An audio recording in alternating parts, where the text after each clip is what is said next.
Voici une question à laquelle nous devrions tous porter une grande attention. Est-ce que la Bible enseigne que les démons existent? La parole de Dieu va nous donner une réponse bien précise aujourd'hui même à l'émission À travers la Bible.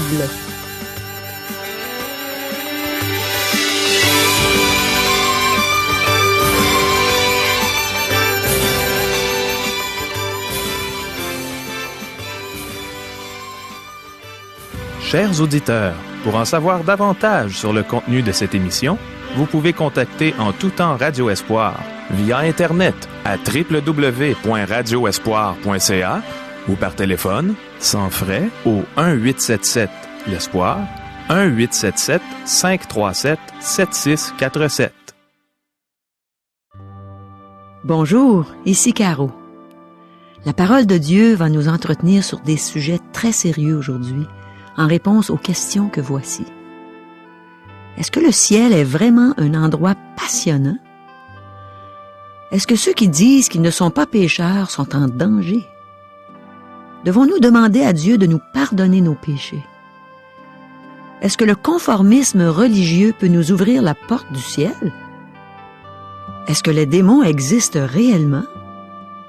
Qui peut libérer une personne de la puissance de Satan? Est-il possible qu'il y ait des idoles dans notre vie? Je veux être vraiment attentive à l'écoute des réponses que les Saintes Écritures vont nous donner aujourd'hui concernant nos questions. Et j'aimerais vous encourager à bien écouter vous aussi. Dieu va nous instruire pour notre bien une fois de plus. Et le pasteur Régent Joly a ouvert sa Bible pour nous enseigner ce que Dieu dit au sujet de chacune de nos questions. Demandons à Dieu qu'il nous aide à demeurer attentifs à tout ce que nous allons entendre. Prions. Oh oui, Seigneur, saisis notre intelligence, notre cœur, et garde-nous attentifs. On ne veut pas avoir de distraction, on veut bien comprendre ce que tu vas nous enseigner. Parle à nos cœurs, mon Dieu. Amen. À toi, Régent. Merci, Caro. Chers amis, aujourd'hui, nous poursuivons notre étude dans le chapitre 7 de l'Évangile selon Luc. Et nous sommes rendus à une section où il traite de sujets que l'on ne retrouve pas dans les autres évangiles. Luc présente beaucoup de matériel unique à son évangile. À la dernière émission, nous avons vu la résurrection du fils de la veuve de Naïn, que seul Luc rapporte. Aujourd'hui, nous débutons notre étude avec un autre incident unique à Luc. Jésus est invité pour un repas. Et lorsque Jésus acceptait une invitation à dîner, le repas n'était jamais ennuyant. Les repas auxquels Jésus participait devaient être passionnants. Il en sera ainsi au ciel. Bien des gens pensent que le ciel sera un endroit ennuyant. Mais je crois que ce sera l'endroit le plus passionnant, et j'ai hâte d'y être un jour. Cependant, je ne suis pas pressé de m'y rendre, parce que j'aime aussi semer la parole de Dieu, et je demande au Seigneur de le faire le plus longtemps possible. Maintenant, allons à ce repas, mais rappelons-nous d'abord que Jésus dénonçait les pharisiens, et c'est chez un pharisien qu'il dîne. Chers amis, débutons notre lecture. Luc chapitre 7, verset 36. Un pharisien pria Jésus de manger avec lui. Jésus entra dans la maison du pharisien et se mit à table. Puisque Jésus les dénonçait, il est peu probable que ce dîner ait eu un but amical. Ce pharisien avait probablement invité Jésus parce qu'il cherchait quelque chose pour l'accuser éventuellement. Versets 37 à 39. Et voici, une femme pécheresse qui se trouvait dans la ville, ayant su qu'il était à table dans la maison du pharisien, apporta un vase d'albâtre plein de parfums, et se tint derrière, aux pieds de Jésus. Elle pleurait, et bientôt elle lui mouilla les pieds de ses larmes, puis les essuya avec ses cheveux, les baisa et les oignit de parfum. Le pharisien qui l'avait invité, voyant cela, dit en lui-même, « Si cet homme était prophète, il saurait qui et de quelle espèce est la femme qui le touche. Il saurait que c'est une pécheresse. » Pendant que Jésus mangeait chez le pharisien, une femme entra. Elle apporta un vase d'albâtre. Selon certains historiens, Lorsque tu avais des invités, tes voisins pouvaient venir et se tenir le long du mur et observer ceux qui mangeaient chez toi. Bien entendu, le style des maisons était fort différent de nos styles contemporains. Cette femme est entrée et s'est placée derrière le Seigneur Jésus. Le mobilier était aussi très différent du nôtre. On ne s'assoyait pas à une table, mais on s'étendait sur des lits. Jésus était donc étendu sur un de ces lits et ses pieds se trouvaient étendus vers la femme alors qu'appuyé sur son bras, il parlait avec son hôte.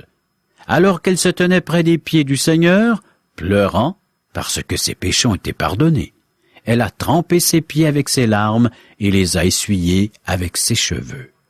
Ensuite, elle a embrassé ses pieds et les a oints avec l'albâtre, un parfum très cher. Maintenant, ce pharisien bien pensant n'aurait jamais parlé à ce type de femme dans un lieu public. Il l'aurait peut-être engagé après le coucher du soleil, alors que personne ne le verrait. Cependant, il n'aurait pas approché une telle femme à la clarté du jour. Lorsqu'il la vit essuyer et embrasser les pieds de Jésus, il a conclu que Jésus ne pouvait pas être un prophète. S'il l'avait été, il aurait su qui était la femme. Versets 40 à 43. Jésus prit la parole et lui dit, « Simon, j'ai quelque chose à te dire. »« Maître, parle, » répondit-il. Un créancier avait 2 débiteurs. L'un devait 500 deniers et l'autre 50. Comme il n'avait pas de quoi payer, il leur remit à tous 2 leurs dettes. Lequel l'aimera le plus? Simon répondit, « Celui, je pense, auquel il a le plus remis. » Jésus lui dit, « Tu as bien jugé. » Jésus a dit à Simon qu'il désirait lui parler, et celui-ci lui a répondu, « Maître, parle. » Alors, Jésus enseigne une de ces paraboles savoureuses et nous percevons la direction que va prendre la conversation. Verset 44. Puis, se tournant vers la femme, il dit à Simon, « Vois-tu cette femme? Je suis entré dans ta maison, et tu ne m'as point donné d'eau pour laver mes pieds. Mais elle les a mouillés de ses larmes, et les a essuyés avec ses cheveux. » Jésus prête attention à la femme pour la première fois. Jusqu'ici, il l'a laissé faire sans lui parler. Alors qu'ils se virent vers elle, il invite Simon à en faire autant. Simon pensait déjà en lui-même que Jésus n'était pas un prophète, car il saurait quelle sorte de femme était cette personne, et il ne lui aurait pas permis de le toucher. En fait, le Seigneur lui dit, « Simon, connais-tu vraiment cette femme? Regarde-la. Tu penses que tu la vois, mais en fait, tu ne la vois pas du tout. » Le Seigneur prend le pharisien à rebrousse-poil. C'est la raison pour laquelle je pense que cette invitation n'était pas un geste amical, mais le pharisien voulait épier Jésus. Maintenant, le Seigneur lui dit, « Poursuivons notre lecture, versets 45 à 48. « Tu ne m'as point donné de baiser, mais elle, depuis que je suis entré, elle n'a point cessé de me baiser les pieds. Tu n'as point versé d'huile sur ma tête, mais elle a versé du parfum sur mes pieds. C'est pourquoi, je te le dis, ses nombreux péchés ont été pardonnés, car elle a beaucoup aimé. Mais celui à qui on pardonne peu, aime peu. » Et il dit à la femme, « Tes péchés sont pardonnés. » Le Seigneur dit à Simon qu'il n'a même pas exercé la courtoisie la plus élémentaire à son égard. Simon n'avait pas de bonne manière à l'égard de Jésus. Si Simon avait voulu bien recevoir son invité, il aurait lavé les pieds de Jésus. Il aurait oint la tête de Jésus. Il l'aurait embrassé selon les coutumes de l'époque.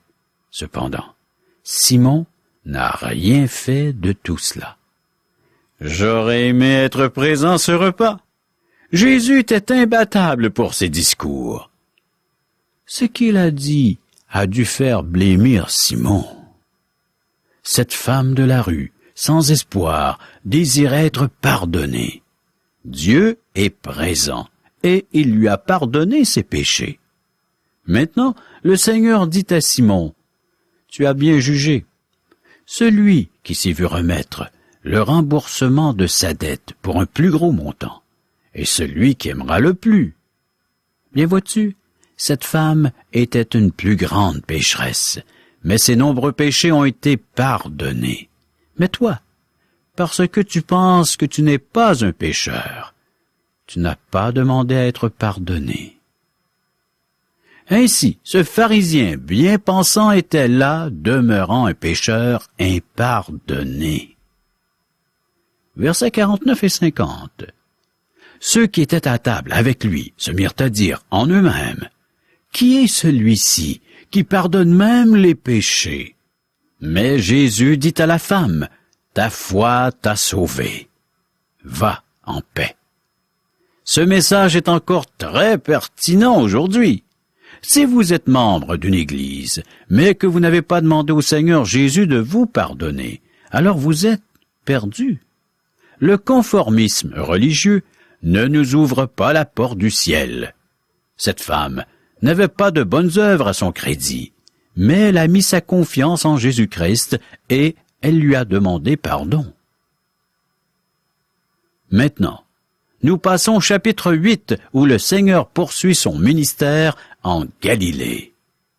Luc chapitre 8, versets 1 à 3. Ensuite, Jésus allait de ville en ville et de village en village, prêchant et annonçant la bonne nouvelle du royaume de Dieu.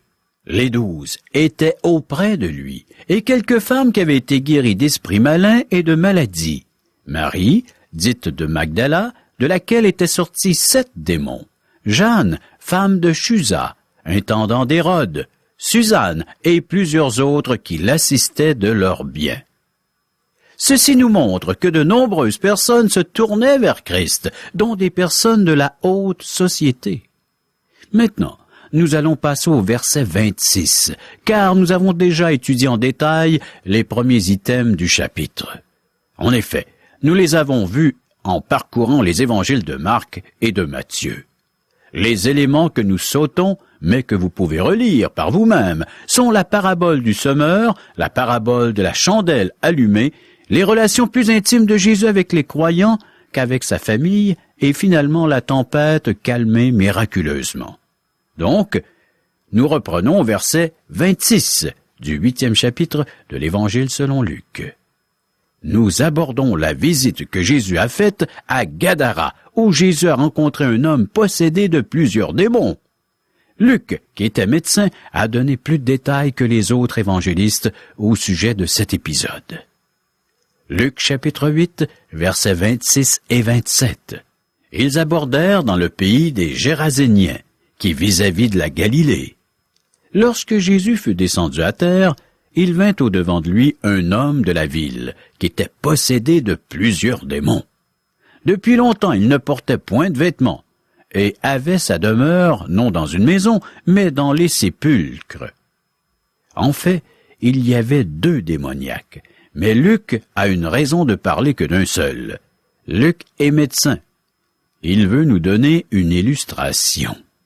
En parlant des démons, beaucoup pensent qu'ils font partie des êtres imaginaires retrouvés dans les contes tels les fantômes, les lutins, les farfadets, les fées, etc. Bien des gens se disant chrétiens ont cessé de croire à l'existence des démons. Cependant, le démonisme se répand beaucoup aujourd'hui et nous voyons des cas de possession démoniaque. Nous ne pouvons pas expliquer tout ce qui se passe dans notre société contemporaine sans tenir compte de l'existence des démons. En relatant cet incident, Matthieu s'en est tenu aux faits, et Marc fut plus émotif, et son récit est plus spectaculaire. Luc a déjà traité des démons dans cet évangile, et il distingue le démonisme de la maladie. Les possessions démoniaques sont aussi réelles que le cancer et la lèpre. Les démons perturbent les humains physiquement, mentalement et spirituellement. Ils peuvent détruire l'âme et conduire un homme à la perdition éternelle. Dans le prochain chapitre, Luc nous dit que les esprits impurs sont des démons. Le démoniaque de Gadara est le pire cas rencontré dans la Bible. Nous devons considérer certains faits au sujet de ce cas. La tribu de Gad habitait le pays de Gadara. Cette tribu n'a pas traversé le Jourdain avec Josué lorsqu'Israël est allé habiter le pays. L'homme possédé du démon ne portait pas de vêtements. Je crois qu'il y a un lien entre la nudité et la possession démoniaque. Dans la Bible, nous retrouvons toujours un lien entre la nudité et le fait de vivre sous l'emprise du péché. Par exemple, Ève et Adam, après avoir péché, découvrirent leur nudité. Ici, nous voyons ce démoniaque qui ne pouvait vivre habillé. Il vivait toujours dénudé. Il n'habitait pas une maison ordinaire, mais vivait parmi les tombes et dans les grottes. La personnalité de cet homme était dégradée et détruite. Il n'avait plus de volonté propre, car les démons le possédaient. Versets 28 et 29. Ayant vu Jésus, il poussa un cri, se jeta à ses pieds et dit d'une voix forte, « Qu'y a-t-il entre moi et toi, Jésus, fils du Dieu très haut? Je t'en supplie, ne me tourmente pas. » Car Jésus commanda à l'esprit impur de sortir de cet homme, dont il s'était emparé depuis longtemps. On le gardait lié de chaînes et les fers aux pieds, mais il rompait les liens, et il était entraîné par le démon dans les déserts. Les démons ont reconnu Jésus.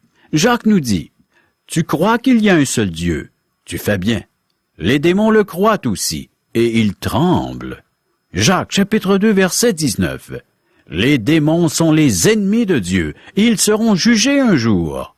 Nous ne pouvons pas être trop dogmatiques au sujet de l'origine des démons. Le monde physique contient des choses que nous ne pouvons pas voir à l'œil nu, tels les atomes, les électrons. Cependant, leur existence a un impact important dans notre vie quotidienne. De même, il y a des choses que nous ne pouvons pas voir dans le monde spirituel. Les anges en sont un exemple. Il y a deux sortes d'anges, ceux qui servent Dieu et ceux qui se sont révoltés avec Satan dans le début des temps. Les démons contrôlent un homme afin qu'il ne puisse pas faire ce qu'il désire. Les démons poussent les gens à faire des choses effrayantes et atroces. Ils les poussent à faire des choses qui détruisent leur âme. Des mères tuent leurs enfants. Des maris tuent leur épouse, et les enfants tuent leurs parents. Les gens font des gestes insensés, et ils ne peuvent pas expliquer pourquoi ils les font. Ces choses arrivent de nos jours, et l'humanité pointe tout, sauf les démons, comme étant la cause de cet état de fait. Versets 30 à 33. Jésus lui demanda, « Quel est ton nom? » « Légion, » répondit-il, car plusieurs démons étaient entrés en lui. Et il priait instamment Jésus de ne pas leur ordonner d'aller dans l'abîme.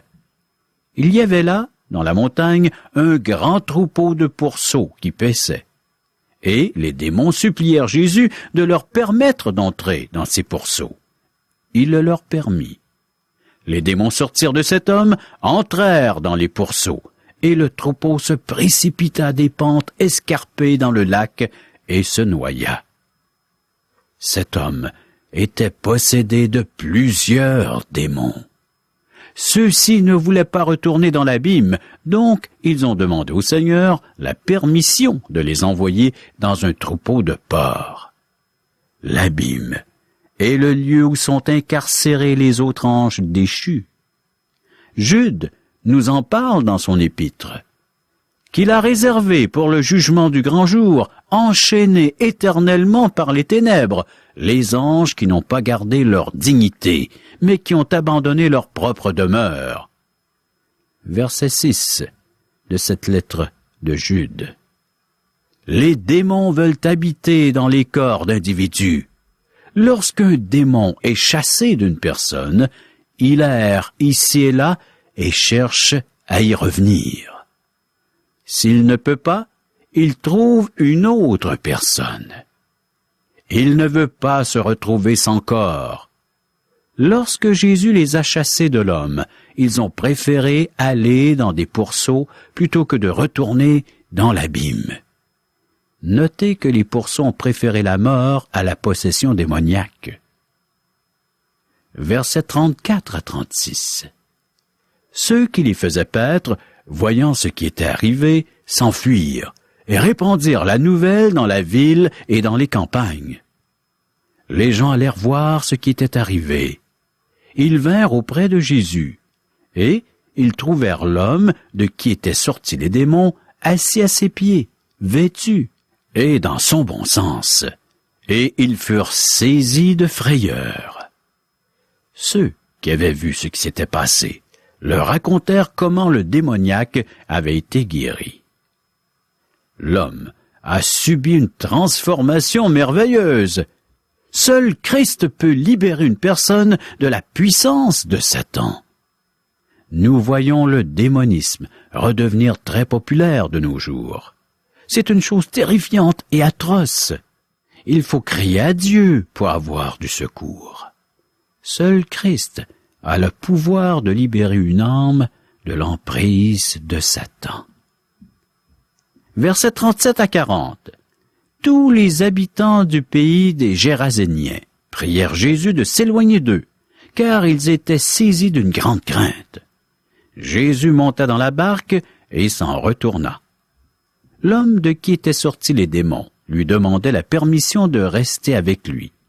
Mais Jésus le renvoya en disant, « Retourne dans ta maison et raconte tout ce que Dieu t'a fait. » Il s'en alla et publia par toute la ville tout ce que Jésus avait fait pour lui. À son retour, Jésus fut reçu par la foule, car tous l'attendaient.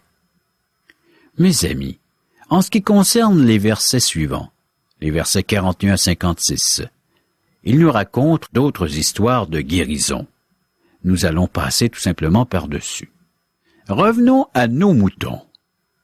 C'est étonnant de voir que les gens de Gadara ont demandé à Jésus de quitter leur territoire.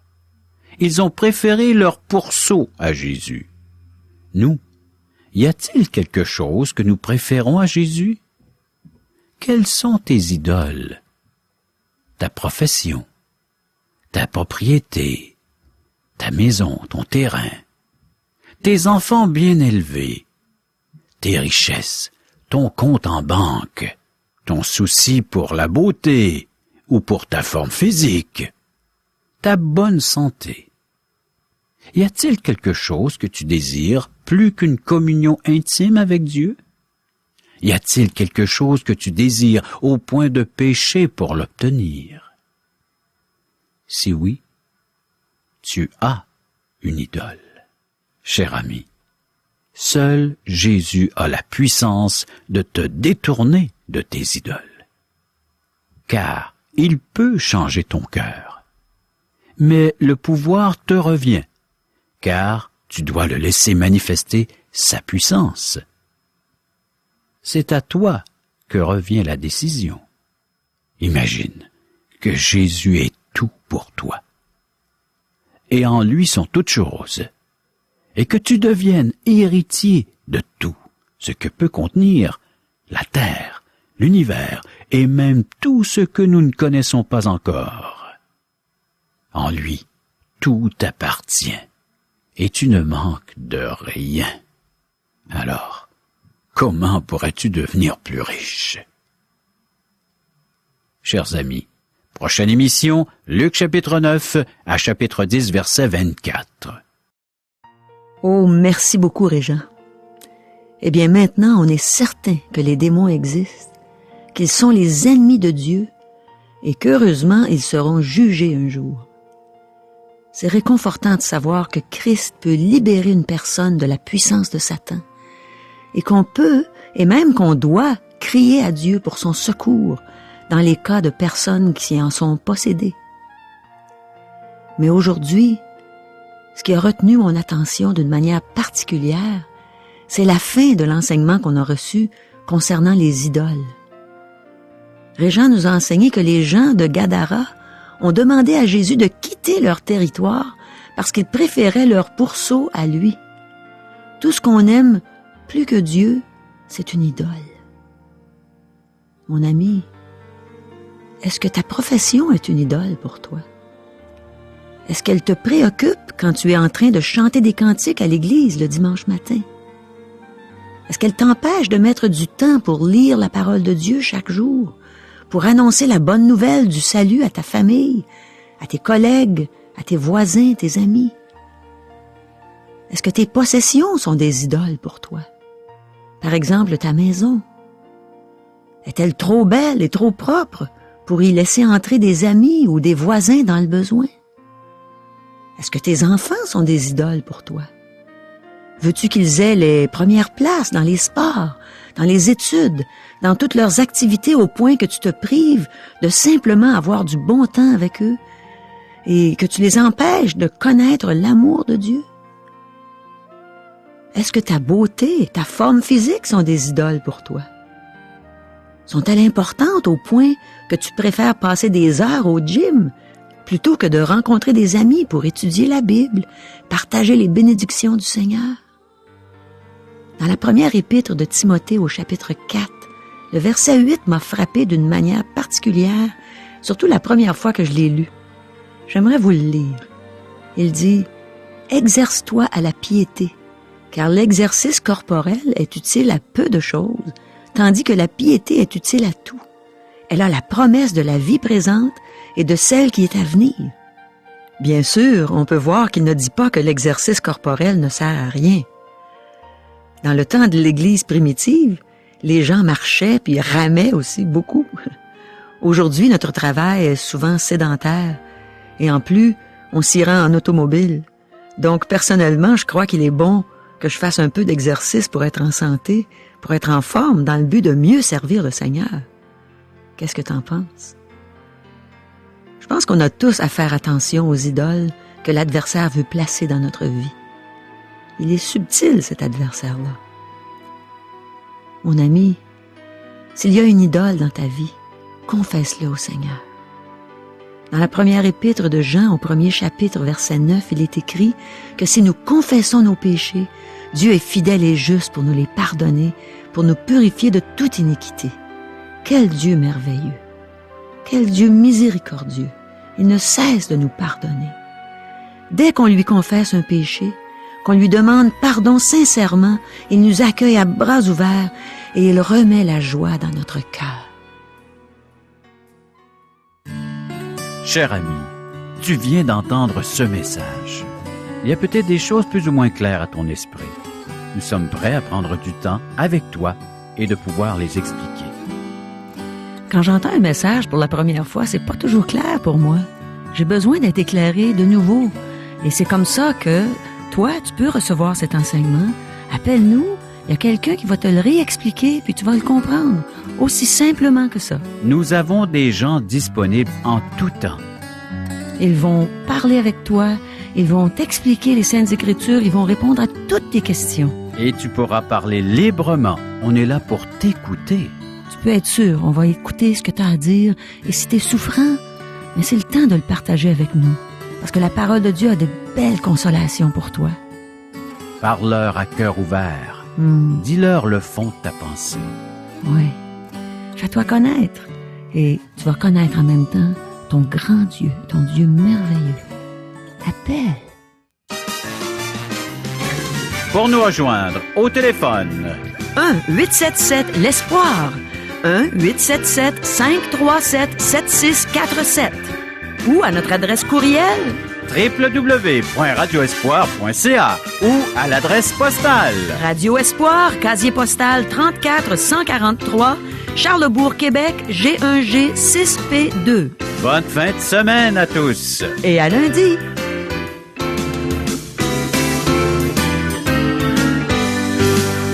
Cette émission vous a été présentée par Radio Espoir.